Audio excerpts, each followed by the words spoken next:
I titled this The 3 Ps of Strategy Design. And what I'm thinking those 3 Ps are, again, I had to pick 10 minutes worth of material from the day's worth of things I could share with you, are policies, prediction, and profiles. So when you think about strategies, it's how you're making decisions on your customers. It could be marketing decisions, it could be originations, it could be collections. But those 3 Ps apply no matter what decision you're making. You've heard a lot today about data and the value of data and gathering data. Tom talked about if there was one thing you could do Monday, what would it be? If you have data, I'm going to share with you 3 things that you could do on Monday. But data is kind of a prerequisite of this whole discussion. So what's a policy? You guys are probably all familiar with the policies that you have. Let's take the last time I bought a car. I came into the dealer, they asked me, where do you work? How long have you worked there? What's your income? What are your other debts? Those are all going into policy rules that are used to decide whether or not to give me a loan, right? Well, I thought rather than try to explain all the different ways you could look at policy, I would just share with you a picture. So this is actually an example strategy. It's shown in the form of a decision tree, which is one of the products that I work with at FICO. And this, you don't really need to know what the exact variables are, but imagine that what you've got are some high-level segmentation, existing borrower, new borrower, et cetera.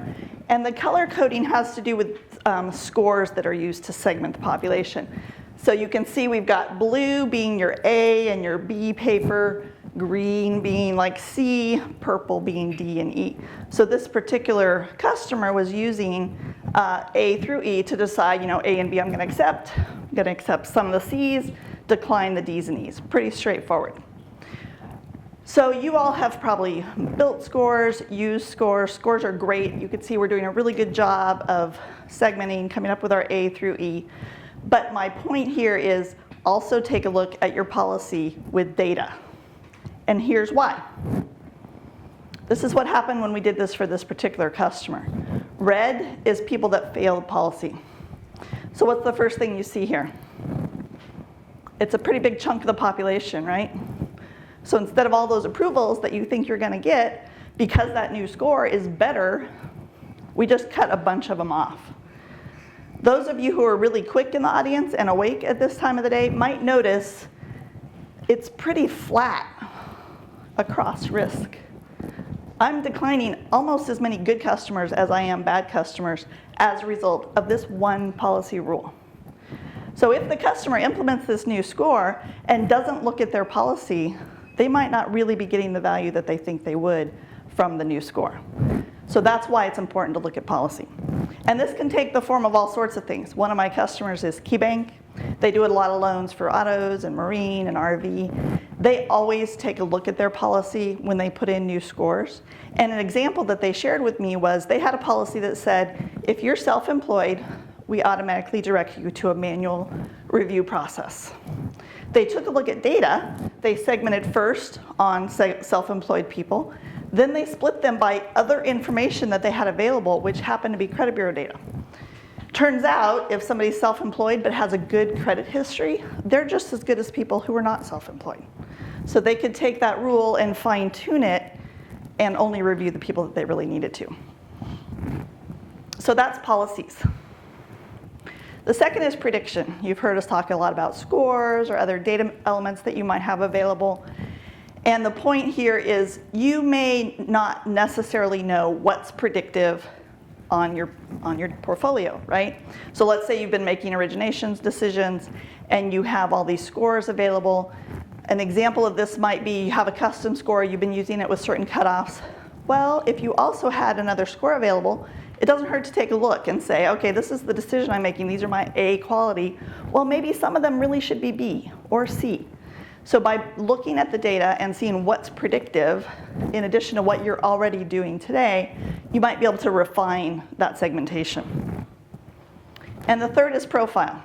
Scott totally played into this. He really did a great job of describing those behavioral profiles that you could understand. And I know, for me anyway, it was like really amazing to think of what you could do if you had all that data. But the point is, take a look at the data you have, right? Start with what you already have or what you could easily get. So for example, credit bureau attributes. Here's an example in collections. We talked a lot about customer experience and the emotion. I always kind of associate that with like marketing, like you're trying to appeal, you're trying to get them to respond, you're trying to understand them.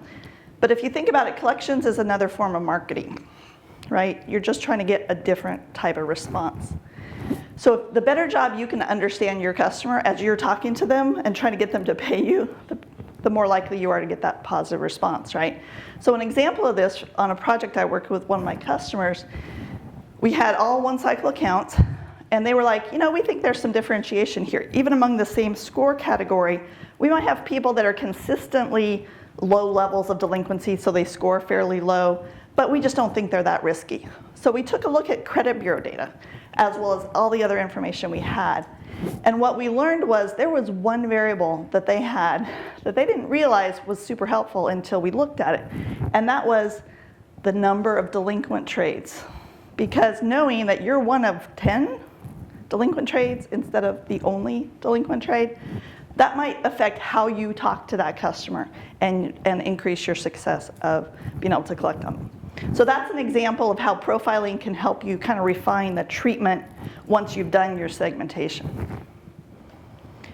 So my point is, always question your strategies, right? You've probably been doing some of these things for years. In KeyBank's example, when they started digging into it, they were like, some of it was totally anecdotal. Well, we segment self-employed people because we had a self-employed person who went bad, right? You should question it. You could look at it with the data that you have available. And if you're wondering, okay, I'm getting back in the office Monday, how can I actually do this? We can help you in various different ways. We can help you with that data set design, because that's the first step.